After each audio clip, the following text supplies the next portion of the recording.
Ladies and gentlemen, boys and girls, wrestling fans around the world, I would like to personally welcome you to episode 20 of the greatest wrestling podcast in the tri state area, the Hot Tag Podcast. Come on, man. Episode 20. Let's clap it up. Let's clap it up. Let's clap it up. You feel me? You feel me? Now listen. We are 20 episodes in. All right. And we will not change because you already know it's going to stay the same. This is the podcast. We talk about everything and anything pro wrestling. All right. By now, you know me, but I'm going to introduce it to the people in the back who just found us. I am one of your co hosts, Rashad, and the other half of your host, co host, my tag team partner in crime, Justin. Justin, what's good with you, man? What's up, bro? What's up? Hot tag people, hot tag fam. We missed y'all. Uh it's been a while since we've been up here podding for y'all. But we appreciate anybody who kept it with us on the YouTube, who checked out the vlog from Full Gear. That's up now. And if you were wondering what we were up to, go check it out, and then you'll see what we were up to. And yeah, you turned in the MC Rashad on us for a second there. Gave us a couple bars too on the intro. Feeling Listen, good. bro. Listen, man, it's 20 of these things, man. 20 episodes in the books. Who would have, first of all, I would have never thought we would have got this far this fast. But guess what? We here. And I'm just excited, man. Like I said, just a little, little few weeks off, but it was for good measures, it was for good cause. We was outside doing some things, man. Outside doing something different, trying some new things. So that's all it was, man. That's And all it then was. after that, the holidays rolled around. So first and foremost, happy belated Thanksgiving to all the listeners out there. We hope y'all had a great Thanksgiving. I know my Thanksgiving was swell. How about yours? Man, my Thanksgiving was all that. You feel me? My Thanksgiving was good. First off, I want to say shout out to your boy Justin. You feel me? Cause he made some mac and cheese for Thanksgiving. Let me tell you something, hot tag. That yeah, it was like that, man. I tell you. Matter of fact, the way I put it to how good it was, I I I'm a compare it to 0809 Randy Orton. That's how good it was. That's That's a how good the prime mac and Mac. cheese was. That's a That's I'm prime talking Mac. about. That's bald head Randy too. You know how bald head Randy was. That's a Yeah, prime Mac. yeah. That Hey, hey man, that thing was something different. I saw. I Yeah, appreciate it, broski. I appreciate it. But with our absence, that means that we have a lot to catch up on in the wrestling world. We've had shows, we've had PLEs, injuries, the whole nine, right? So without further ado, we're gonna get into uh, our first bit of recap, and that's Full Gear. Now, if you saw the vlog, you saw a little bit of our reactions to Full Gear. Um, but and I talked about it in a little bit in the pod that it was in the vlog that it was uh mine and Rashad's first AEW show, and really like Rashad's first AEW show, like in like watching, going like a lot of it, like not really tuned in. So this was a big one to go to, and we're gonna talk recap it a little bit, talk about how we felt about some of the moments and matches from the show. We're gonna start off. We can start off with the match that kicked off the show in a way in the middle of the match. We could talk about Okada, Takeshita, and Hechicero versus the CMLL flight team. Justin was giving me all the lore throughout the night, keeping me on my toes and heels because I don't know much about much. So he gave me the whole thing with Takeshita and Okada. Um, and I'm not gonna lie, it was funny seeing him Okada pull up to the arena in his gear, like you feel me, with everything on the table. I'm just like, no way this man just walked out here with like what? It's crazy. But I thought the match was fire though. I think what um was it is it Lindsay Dorado that got hurt? Mystico. Mystical. Yeah, so Mystical got hurt. You feel me? Um, Formerly known as Sin Cara. Formerly known as Sin Cara. You feel me? So like I said, of course, hearing the coin Okada come out, Okada taking the sweet time.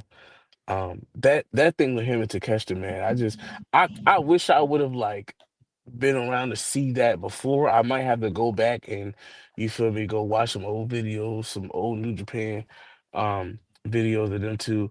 But I thought the match was fire. You feel me? I thought the match was fire. For that to be the first match, I thought that was a great opener, to be honest. So that was a great opening match. So we'll move into what was really supposed to be the first match to kick off tonight, but like I said, the match from the tailgate bled into the start. Darby Allin versus Pac. I knew this one was going to be a banger. Just I don't. Pac and Darby has mixed it up a few times, but I just knew that this one was going to be crazy. Darby came out to a big ovation, and yeah, crazy match between Pac and Darby to start off the night. Yes. We know Darby is willing to go out there and do anything, and Pac in this one really showed like we know Pac can do all the high flying stuff, but when Pac slows down and he gets a chance to work somebody smaller than him, which is rare, but when he gets a chance to work somebody smaller than him, he can really showcase that power that he actually has. Yeah, no, that match. I mean, I've only seen clips of Darby Allin doing obviously things and spots that would pretty much say, yeah, he's dead. Um, which it's funny. Once again, I understood the lore of Darby Allin, but every time I watch him wrestle, I always say like, "Yo, something else is better than drugs." And if it's that, like if it's this, what he does, then by all means, like do what you got to do. Man, we appreciated Darby. Trust me. We There was a 100% couple, appreciate it. man. At one point, Pat held Darby Allin up for a gorilla press and just threw him from the apron to the floor, and that was like at the beginning of the match down there, like, and it was only up from there. It was only up from there. Uh, Pat ended up getting the win over Darby with a crazy cloak like new Larry he's been using. And Don't like, forget, of course, um, Wheeler came and interfered in the match. Wheeler Yuta. oh yeah, of course, help from the Death Riders. You already know. Uh, if one's there, the others aren't too far behind. Um, yeah, I felt like it was a great tone setter for the rest of the night here. Like great way to set the tone because Darby's going to give you that autumn shock moments out the rip, and Pat is one of the best in the world. He can work any style you need him to. So him and Darby mesh really well, and I could tell they're going to be working each other a lot over the course of the upcoming New Year and months. We'll move on to might be most people's match of the night, which was Brodito versus FTR for the World Tag Team Championships. And man, What these a four men stole the show. match! Oh, that is how you put on a tag team championship match. You AEW, shout out to AEW because they first of all they let them rock. They let them work. Okay, we gonna go out there. We gonna work. We don't care about the time. We gonna go out there and work. Second of all, it didn't make any team look super strong. You were literally on the edge of your seat the entire match. Like I think um what's FTR, what's the name of the move? Um the tag team move. Shadow Machine. They hit like three shatter machines on uh oh my goodness. Never on Bandito. Bandito, yes, I knew it was beside what it be. They hit like three shadow machines on Bandito, and my boy kept kicking out. I said, "Yo, this is like what? Like this should have been over." But he kept kicking out, yo. I'm like, "This is it, yeah." That speechless. I have no words. Like it's hard for me to put words together. That's how good that match was. Like, oh my goodness, that's how I felt about it. Like you feel Yeah, about no, it. bro.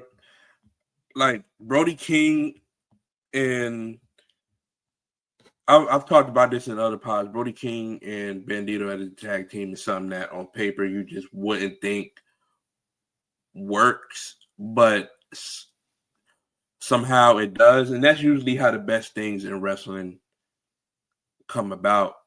To be honest, things that you don't think will work that do. An instance I can draw back to is Daniel Bryan and Kane. Daniel Bryan and Kane on paper should not work, but it did because you gave him the chance to. You just gave him the chance to show what they can do and give them something and tell them, listen, like try to make something out of this. And it did. And it brought them all the way to the tag team championships. And they've been killing it as a tag team. And on the other side, FTR, there's not too much that need to be said about FTR at this point. One of the best tag teams of all time and still going. Like now 13-time tag team champions over multiple companies, WWE, Japan, Mexico, AEW 3 times. So as a man who loves tag team wrestling, I kind of knew that these four were going to go out here and do something special. And to me, they did. Probably my favorite match of the night. Yeah, yeah, they killed it. They killed it. And FTR are the new tag team champions. So we'll see What's next for Brodito following? I'm sure they'll get another shot at the tag title. So, and I know that's going to be good as well. So, yeah. Another big moment from AEW. They crowned the inaugural. I always get the name of this championship. Raw The national national champion. champion. Yeah, Yeah. they crowned the inaugural national champion. And it's in a casino gauntlet match, and it's Ricochet. Out of all the people in the match, I know Rashaad was looking forward to seeing the maybe one of the members of the Hurt Syndicate win. But it was Ricochet, and I'm gonna say it as somebody who's been watching AEW over the last couple months, and even when I wasn't watching, I was still keeping up. I want to say this: a lot of y'all are now trying to switch over and hop on this. Oh, we love Ricochet. Oh, Ricochet's the rightful person to be national champion bandwagon when y'all really wasn't talking like that when the man first came to AEW from the WWE. A lot of people said he was going to be the same mid Carter. He was going to be doing the same things he's doing in the WWE. He was just going to be jobbing to everybody, all the bigger names in AEW. He was, but y'all got to give him his credit now. The man has been doing great work in AEW. He's put on crazy matches with all of y'all's faves y'all like to put up on the Mount Rushmore. He's your uh Will Ospreys, your Swerves, uh like all of these names, and now he's the inaugural national champion. And I know it's just another championship that AEW is adding, but it shows how much faith they have in him and how much trust they have in him to be the inaugural champion and try to actually make this championship mean something. And if you don't think Ricochet is capable of doing that, then you just you hate it. I'm gonna be honest with you. The man has actually been killing it. So shout out to Ricochet. I was hyped when he won it. I wanted Big Bobby Lashley to win. You feel me? The inaugural national championship. I thought I'm like, listen, man, it's the Hurt Syndicate. We hurt people. Let's put it on. Let's put it on Big Bobby, man. But I can't be really too mad about them putting on Ricochet. I'm not gonna lie. Ricochet has been getting some heat in AEW, but it's good heat. And I think him getting this title, you feel me? I think that was a smart move. Low key. That was a smart move. I think he can make this title look good. So I'm gonna let him rock. I'm gonna let him rock for now. I'm gonna let him rock. But best Uh, believe Big Bobby coming for that title. we had John Moxley, Kyle O'Reilly, no holds barred, and to my surprise, Kyle O'Reilly makes John Moxley tap out again. This is like the third time now that Kyle O'Reilly made John Moxley tap out. And it's just crazy to me because Kyle O'Reilly having a crazy AEW run was not on my bingo card in 2025. I'm just being honest.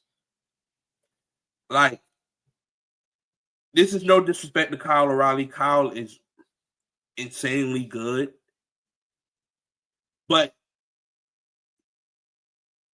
what if you look at where he was even earlier this year, compared to where he is now, it's like completely different. And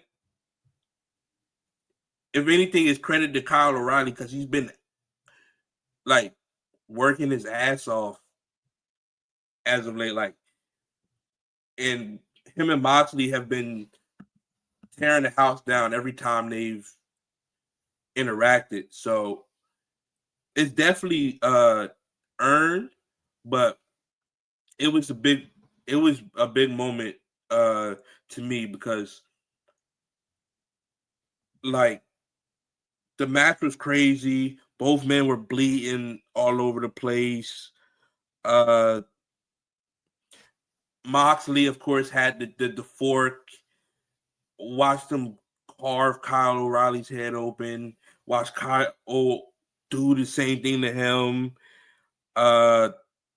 Moxley trying to just take O'Reilly out with everything he could, and O'Reilly just fighting through. It was crazy. How did you feel about that match, okay, Rashaad?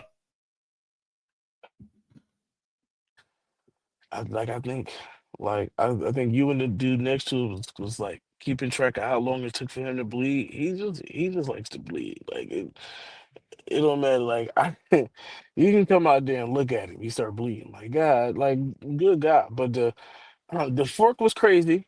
Um, I'm not gonna lie. I've never seen a fork be used like that, but now I have. Um, I definitely wasn't expecting Kyle to tap out Mox. I definitely didn't see that.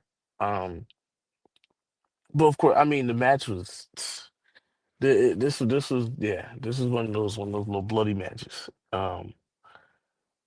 It was it was hardcore from start to finish.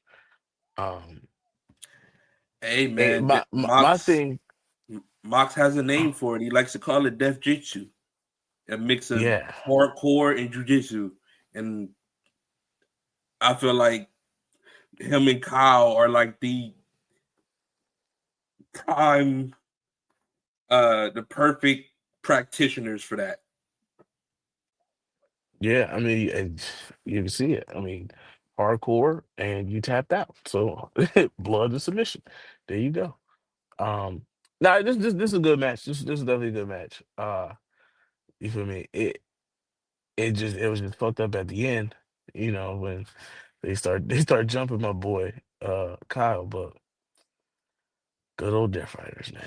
We thought Mox and was going to give a little bit of respect to Kyle after the match. They shook hands, but then the Death Riders, of course, end up jumping Kyle O'Reilly anyway, and Moxley included. So we know that's not over. And they took Kyle O'Reilly out. So we'll see when what happens when Kyle gets back. Cause yeah, you know that's not over. Uh Kyle Fletcher took on Mark Briscoe for the TNT Championship. Uh, and if Mark Briscoe lost, he had to join the Don Callis family. It was no DQ.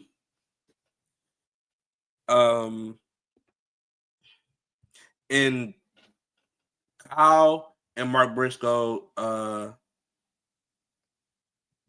every time they have had a match, it's been insane. It's been killer.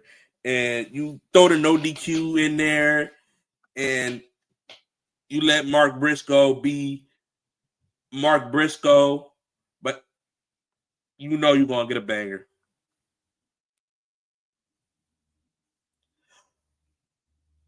Uh, It was. I mean, oh man, another match just full of blood. But at least with this match, it was like all right. It was like all right. They yeah they out there working. They putting their bodies on the line. The spots was crazy. I mean, obviously the whole thumbtack spot. We had the barbed wire table. You had the sea of chairs. Like I mean, it was so many crazy spots.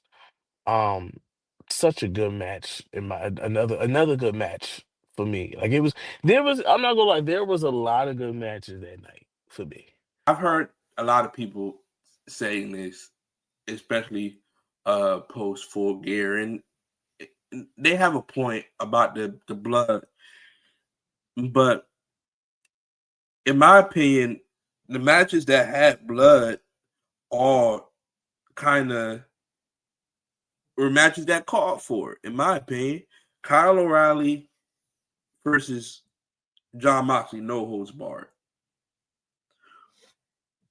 What would you expect from a no holds barred match?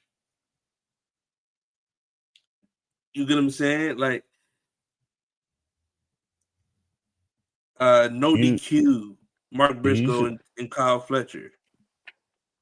you should expect everything because there's nothing to be held. Like like no holds barred mean we're going to damn near kill each other just sanctionally. Like it's going to be sanctioned, but I'm gonna try to kill you.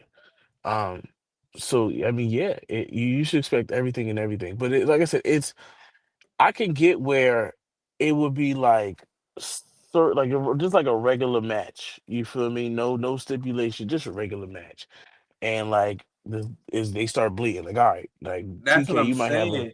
yeah, you might have a little blood fetish, TK, but These matches mean like it's their way of making these matches mean something. Um, and yes, sometimes it could be a little much, especially how they do it. Like I'm Moxley with the fort. Yes, it can be much at times, but I've seen Moxley have one-on-one matches with no blood and just straight up matches as well. It if you're gonna have a no holds barred match, or you're gonna have a no disqualification match, or you're gonna have a last man standing match, or you're gonna have a lights out match, or non-sanctioned or whatever, any type of these specialty matches, blood and guts, war games for WWE, you gotta. There's a reason these matches don't happen often, and there's stipulations around them. You got to make these matches seem. You got to restore that sense of danger and that unpredictability in these matches. So that's why I feel like the the blood fetish thing can kind of be blown a little out of proportion by some of the IWC out there. And a lot of times it's often cake from a lot of the WWE, a lot of the pro WWE guys out there. But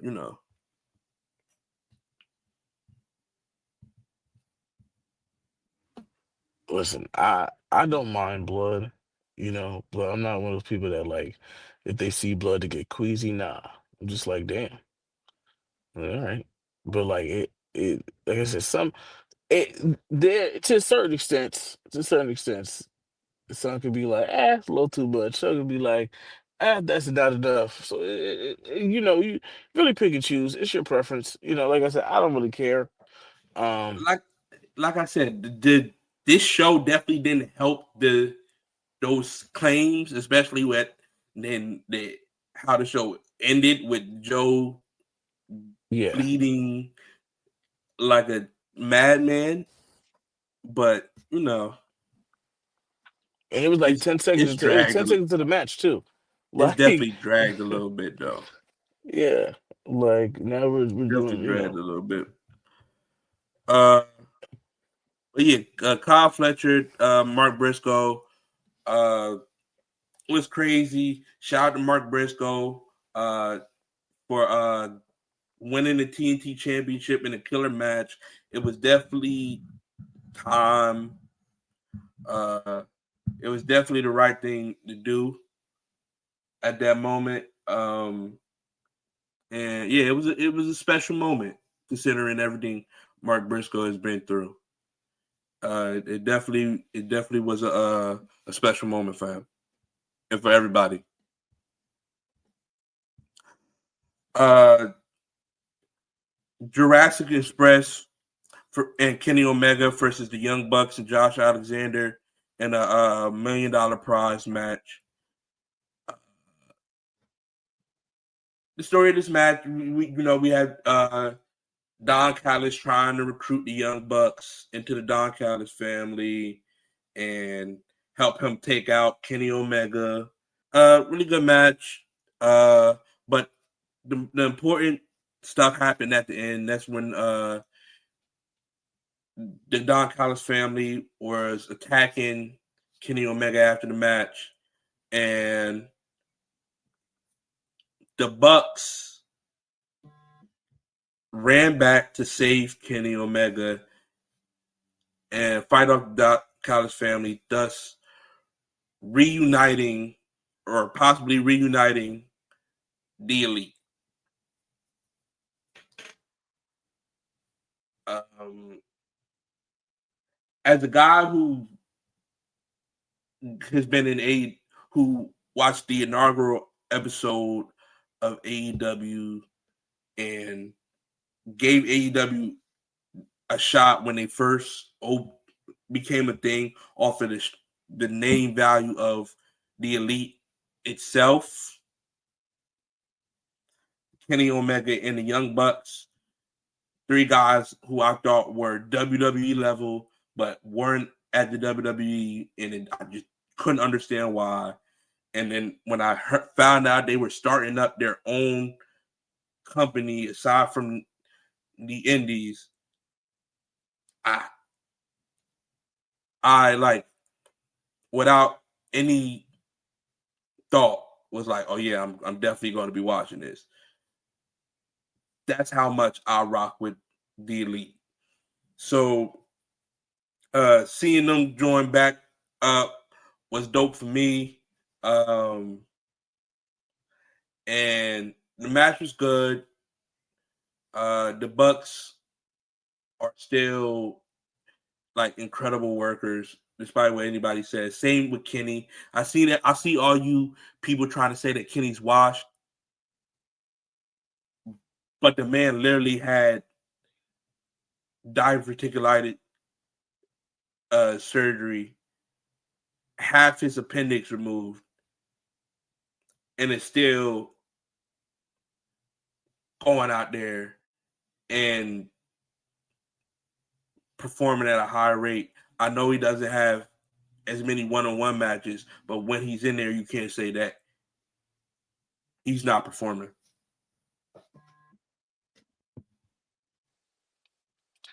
yeah. I mean, yeah. This match is definitely had some great storytelling in it. I mean, obviously, I know about Kenny Omega and the Young Bucks. So to see them fighting on opposite sides was like crazy. But eventually, at the end, they came back. They pretty much showed they still family, man. They still close. Shout out to the Young Bucks. Shout out to Kenny Omega, Jurassic Express, even Josh Alexander. That was a good match. Um, Kenny has been putting in work for years. So like even, with all the stuff that's going on, health wise and everything, he still knows how to perform. So shout out to him, shout out to the Bucks. Like, Shout out this match. yo. This is it's a good match. So yeah, this is probably gonna lead the Don Collins family versus the Elite, and maybe Jurassic Express uh tagging along.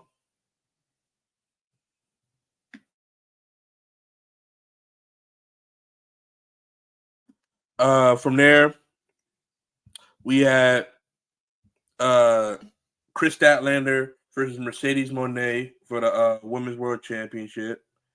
Uh, another good match from Statlander and Mercedes. You're familiar with Mercedes from her work as Sasha Banks. This is really your first inaugural uh, introduction to Chris Statlander. Yes, I mean I did see Chris on Wrestle Dream when she first won the title. Um, so I did get a glimpse of that, but obviously it's different in person. So um, which this match wasn't bad. This match wasn't Yeah, bad. no, the girl they went for it here. They had a lot of fire moments in this match. At one point, Chris Statlander hit Mercedes with the Blue Thunder Bomb on the floor, which was sick. Uh, and we had a package power driver from Statlander. Uh, yeah, Mercedes almost uh was able to get it with the statement maker a couple times, but yeah, ultimately, Stat beat Mercedes. Uh, the first person to beat her twice, so obviously they're all in on Stat, and I think Stat is really good. She's been really good for a while, so yeah, I'm interested to see where her title reign goes, and this was a credible win for her in that reign. To cap off the night, we had Adam Page versus Samoa Joe, Hangman Adam Page versus Samoa Joe in the steel cage for the AEW Men's World Championship.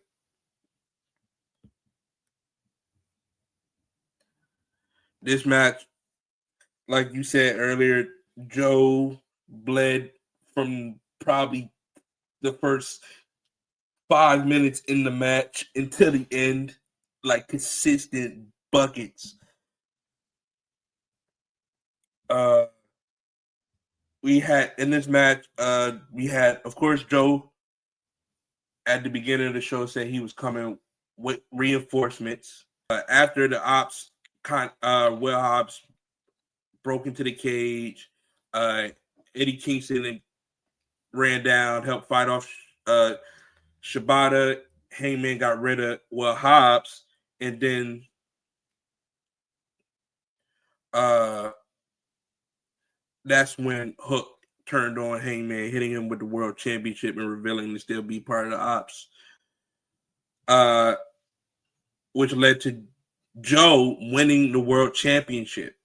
Uh, what did you think of Samoa Joe winning back the World Championship from Hangman?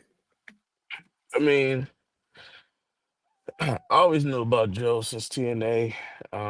Shout out to him for even still, continuing to wrestle. But I mean, listen, Joe's that guy. Joe's always been that guy. He's always been that real tough, gritty type of dude, type of wrestler. So I mean, am I surprised? No, but like, you know, it it does it kind of makes a little bit of sense to me. Um, just because I did my research on the lore of Cowboy Hangman Adam Page. Uh, So I'm not, I'm not really surprised. It makes sense to me in a sense. But it's what happened after the match when the ops were celebrating, and as the lights go out, we see the returning Swerve Strickland come out. Of course, he got his boy Prince Nana out there. Who's hell, Swerve's hell, Yeah, Um, the return of Swerve Strickland, man. I missed my boy, bro. I missed him. He was missed.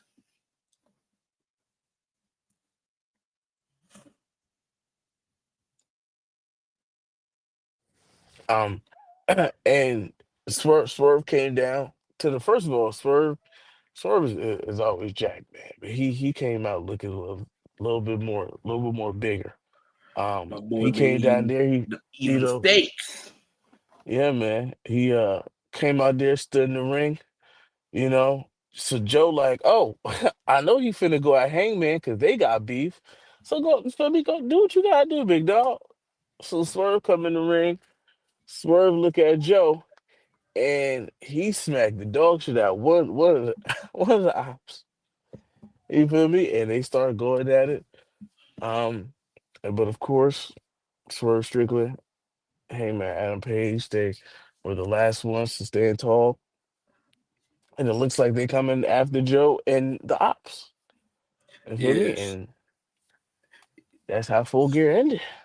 It's Swerve and Heyman setting their targets on Joe and the ops. It'd be interesting to see the dynamic because I know Swerve is going after the world championship, but I know Hangman is also he wants the world championship back.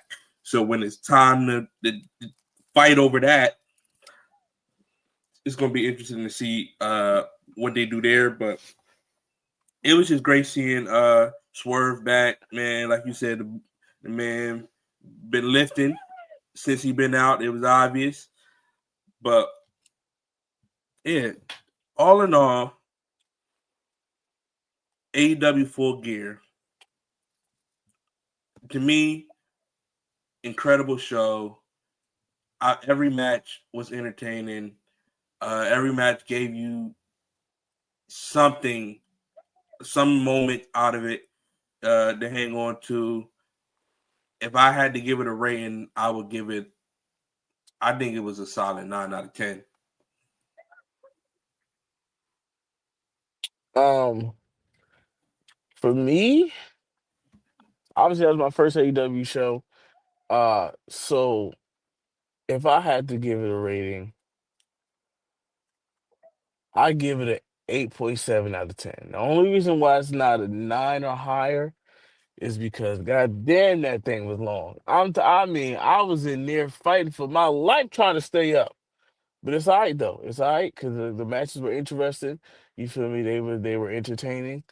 It was just a little tiring, but it's okay. It's now I know to make sure to take a nap before I go to AEW show. You feel me? Especially another pay-per-view, because they're gonna let them work. So, yeah, but I give it an 8.7 out of 10. You feel me? That's my rating. Yeah, show definitely all day affair, but you definitely leave the show feeling fulfilled. That's one thing I can say. You definitely leave the show feeling like you got your money's worth. They definitely got my money's worth for the tickets I paid, the seats I paid for, and yeah, everything. Definitely was worth it. Uh, from there, moving on from AEW though, updates on the John Cena last time is now tournament.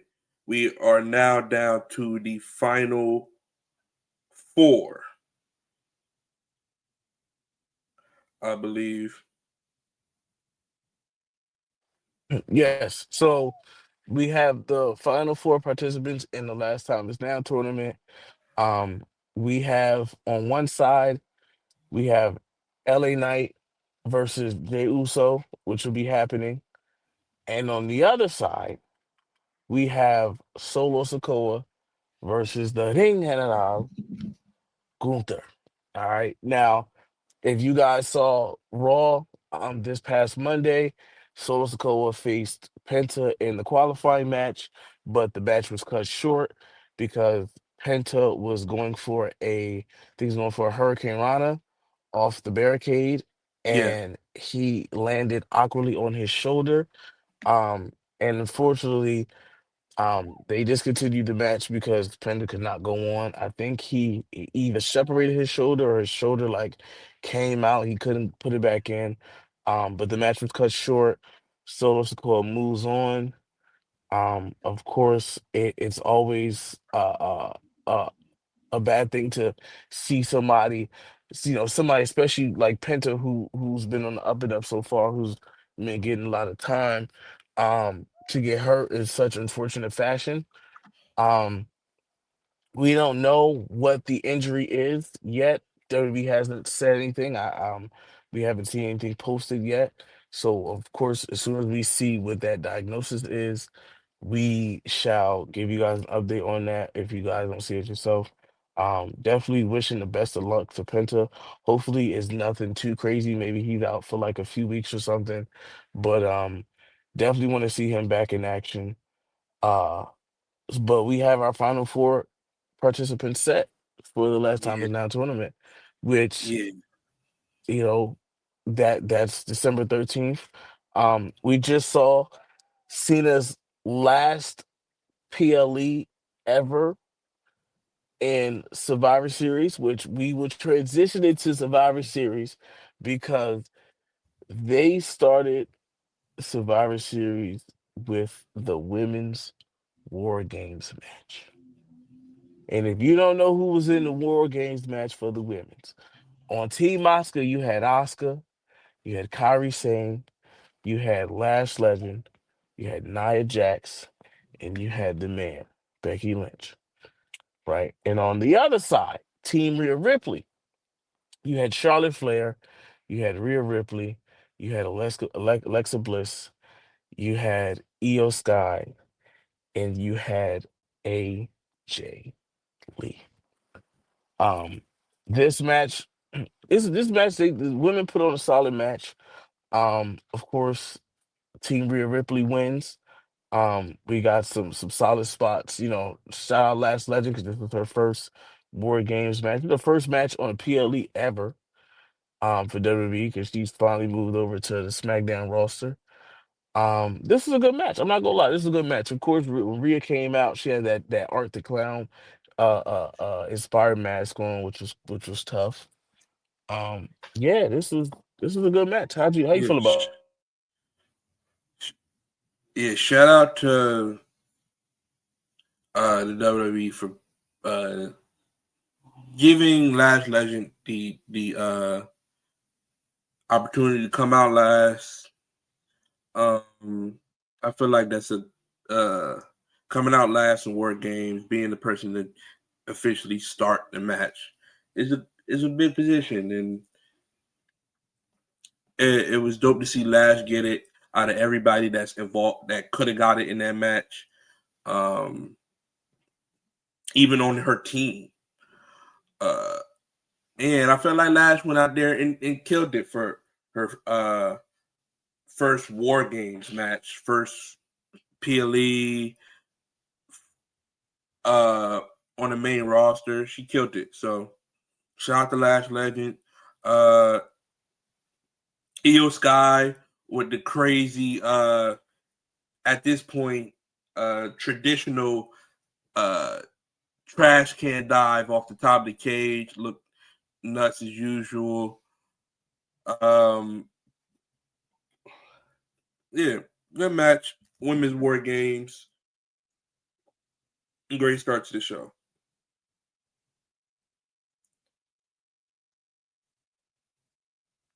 From there, We go into John Cena's last ever PLE match.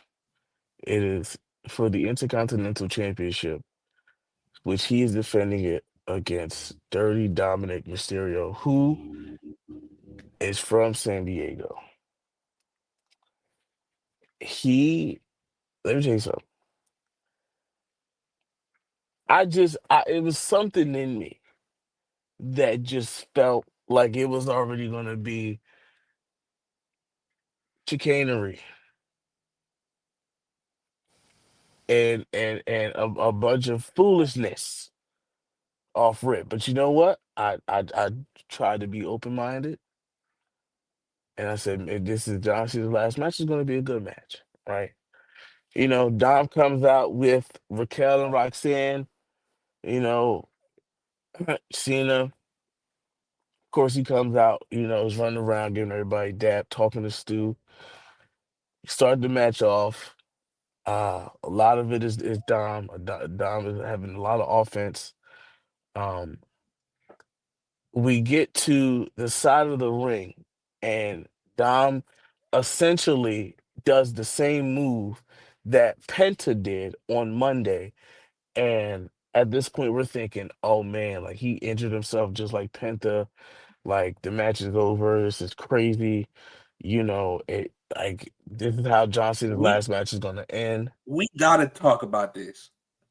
That for Dom to literally watch that happen on Monday, and then on Saturday say we're gonna play off of that and do the exact same thing, but I'm gonna turn it into a way for me. I'm gonna do the opposite. I'm gonna fake it, bruh. That was so good to me. That was incredible. That was when I saw it, bruh. I said, "Yo, that's incredible." It was crazy. It was crazy. But while the referee is and the medical team is attending to him, Raquel and Roxanne go out and they start laying it to John. You feel me? Start beating John, and all we see is John gets set up for the 619. Dom runs up, hits Cena with the 619, but Cena kicks out. The ref is livid. I mean, just lie, cheat, still, man. But the match goes on, and all we see is the return of Liv Morgan. She runs out. She is, I mean, it's like this, the crowd is going crazy. She runs in, she looks at Dom, she smiles, and she smacks Dom in the face. And we're like, like, whoa, this is crazy. Like, she's turning on Dom. Liv turns around, she looks at John, she jumps into John's arms, she smiles, but what we get a call back from John Cena at Elimination Chamber when he hugged Cody and his smile changed from a smile to a frown. Liv comes off of John, kicks John in the cojones. Dom takes that advantage, picks up, hits a 619. It's a frog splash. Dirty Dominic Mysterio is once again your intercontinental champion. Listen, right call here. The absolute right call. Uh, you gave Cena his Intercontinental Championship in Boston. Great moment. But there is only one person fit to carry the Intercontinental Championship into the future, and it's Dom. We all knew that. So definitely wasn't surprised to see Dom win here. I just didn't know how he was going to do it. I didn't know they were going to pull the trigger on Liv Morgan just yet coming back, but they did. And yeah, uh, shout out to the Liv Morgan with the call back to WrestleMania. Uh, shout out to Dom. You know, another day in office for the King of the Luchadors.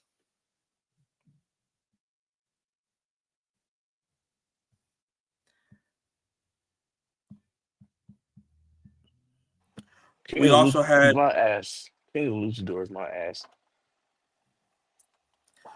Whatever. Chill. Go ahead. Hey, it's okay. It's okay. John Cena's He's last not pay the per he's not view. the king of the luchadors.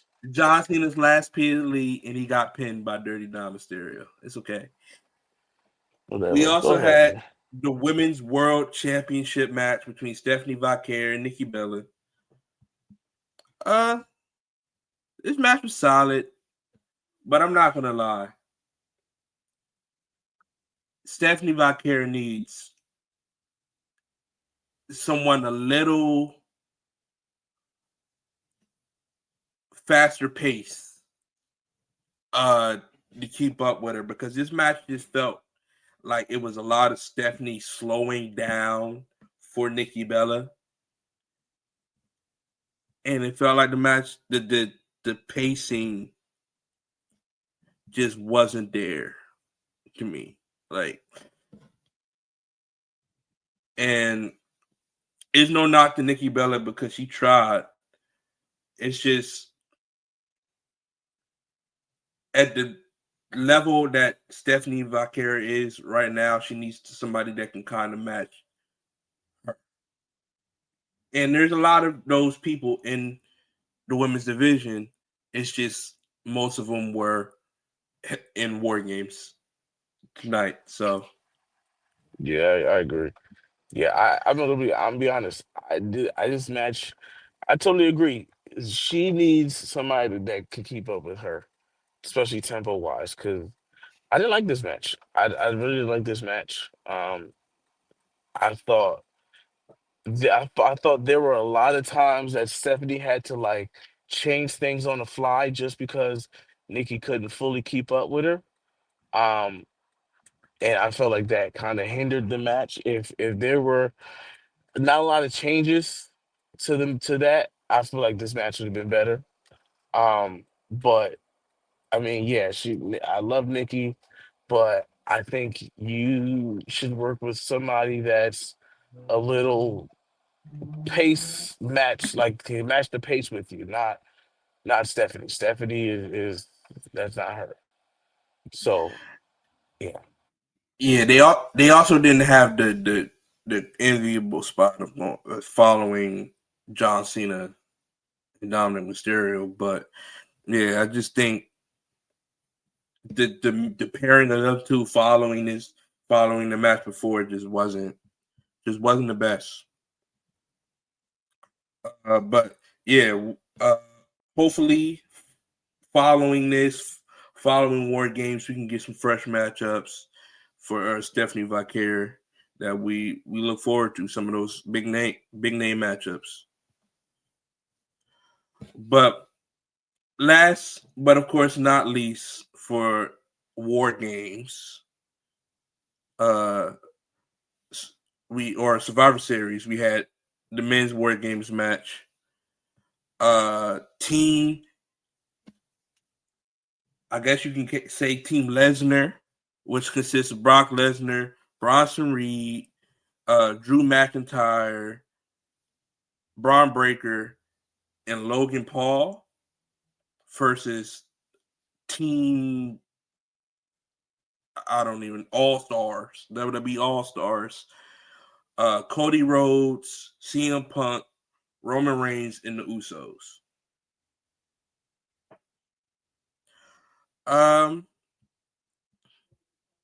this match now, I had my skepticism about this match going into it. I didn't quite know how this match was going to play out with some of the people that was in it. Um, but all I knew going into this deck is the heels had to win this match. For this match to despite everything else that happened inside the match, the heels had to have won this match, because if you look at it, one side, you could tell one side needed to win this match a hell of a lot more than the other. Fortunately, WWE did the right thing. They did, and the heels won. Uh, Braun Breaker actually picks up the win, pinning CM Punk, uh, which sets up Braun Breaker for a world championship match in the future against CM Punk because he pinned him. Uh, there was a lot of good moments in this match. There's a scary moment at one point where it looked like Braun Breaker broke his neck on a doomsday device from CM Punk and Cody Rhodes. Fortunately, it seems he's all right. Brock looked like a beast coming in last for the heel team. Roman Reigns maintained all of his aura, coming out last for the face team. Yeah, I thought the match was good. I all I asked was for people were for some blood, not AEW levels, but a little bit, just to emphasize how dangerous War Games was, and I got that. So I was happy with the match. How about you? Yeah, no, the match was pretty solid. Like I said, we don't really ask for much for WWE, but like I said, definitely wanted to see somebody bleed. Uh, Definitely wanted to just see an actual like fight. Like this is supposed to be carnage. It's supposed to be hardcore. It's supposed to be like go out there and just go to war. So this was definitely that. I The thank match is WWE for literally allowing that called to War happen. Games. The Yeah, match is literally called War Games. yeah, but I mean, there have been some instances where they ain't really been doing the war. They just been, you know, just hitting each other, but it ain't really been nobody bleeds or nothing. It's just a lot of hot spots. But no, we got some carnage, we got some wreckage, which I think these were the Hill team is the perfect team or the perfect assembly of wrestlers for a War Games match because it's just carnage, like it's just destruction. So I think thinking on next year, if there you have to make a team not the same exact way, but something like that. Like you pick the Hill team that are guys that like just want to go out there and fight. Like they don't give two shits. They want to go out there and fight. They want to make they want somebody to get hurt. So um yeah, I definitely agree with Justin. I think the Hill team, needed to win this, and which they did. Obviously, Braun Breaker picking up the win is just him. WWE confirming that he is going to win that championship next. Um, which I definitely can't wait for that to happen because it's bound to happen. But Um, of course, from this match, what has everybody talking is right before Braun Breaker picked up the pin on Punk. A masked man climbed the War Games cage, entered the ring, super kicked, and then curb stomped CM Punk. Climbed out of the cage, and we don't know who it was. And there's speculation: was it Rollins? Was it someone else? In my opinion, just off being a Seth Rollins fan and just doing some analyzing on that stop, I am saying it was not Seth Rollins. That to me looked like Austin Theory. Um, I'm gonna agree we with don't you. know, but yeah, I just don't think it was I'm that. thinking it was theory as well. I did see some people were saying like oh, it could be LA Knight or it could be Carmelo Hayes. And I'm like, I mean, LA Knight's not really that small. Like Carmelo Hayes, that's interesting. That's definitely interesting. Um, I don't think but I mean, Carmelo Hayes is that big. That dude was that's kind of true. big. That's true. So I'm thinking it could be theory. I'm gonna agree with you, and I'm thinking it's theory. It's got to be Theory. Which, if that's the case, man, division. is looking crazy.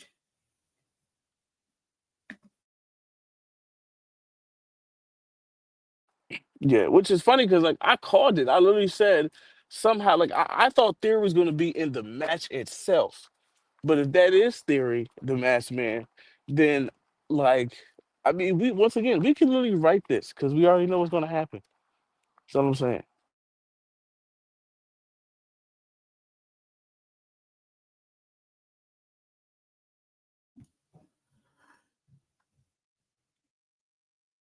I'm sure we'll be finding out who's the masked man eventually.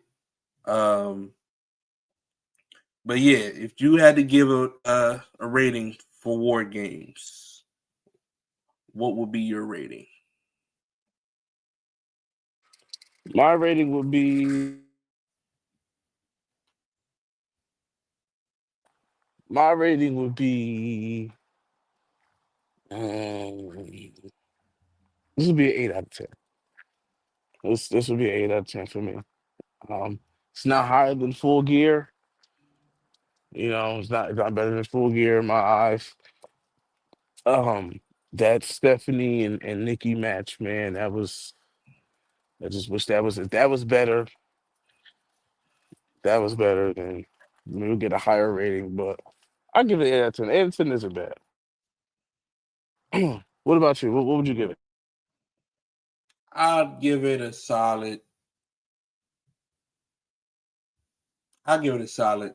Uh, I'll probably roll with you on the 8. I'll probably roll with you on the 8. I think the men's war game match was a little better than the women's. Uh, just the pacing was better in the men's match. Uh, Stephanie Vaquer, Nikki Bella kind of dragged a little bit. Dom versus Cena was good. So, yeah, 8 out of 10. So,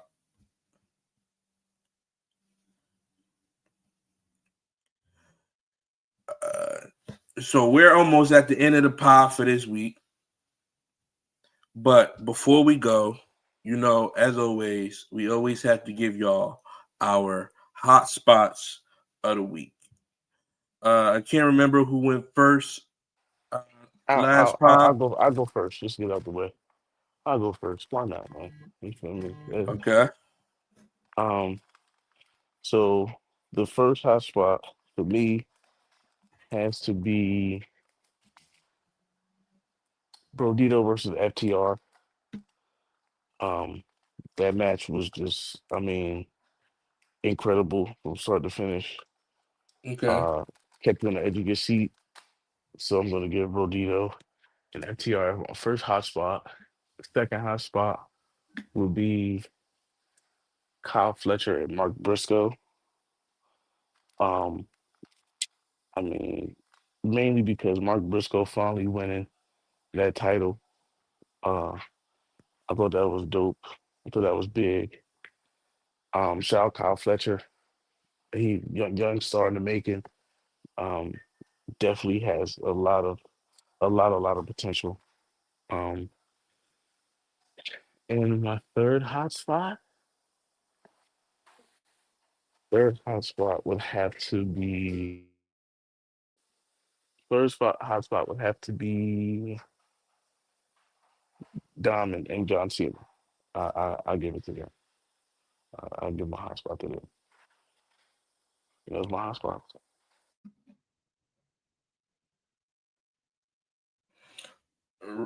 All good. All good. All deserving.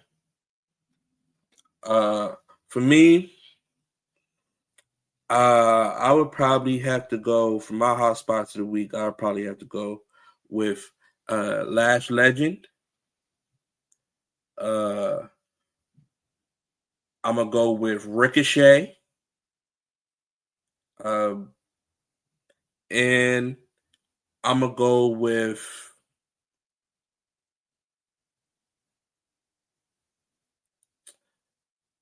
gonna go with Dom.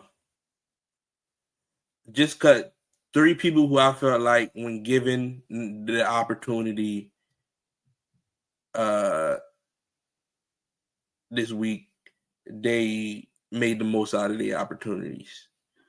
So, yeah, those are going to be my 3 hot spots of the week. That concludes everything we have for this week's pod. We took a little break off, but we back at it. We should be back every week from here on out, unless something changes. Yeah, it feels great to be back. But as always, leave a follow to the podcast, leave a like or a comment, subscribe if you're watching on YouTube. And if you haven't yet, check out the vlog from Full Gear. And yeah, as always, stay hot.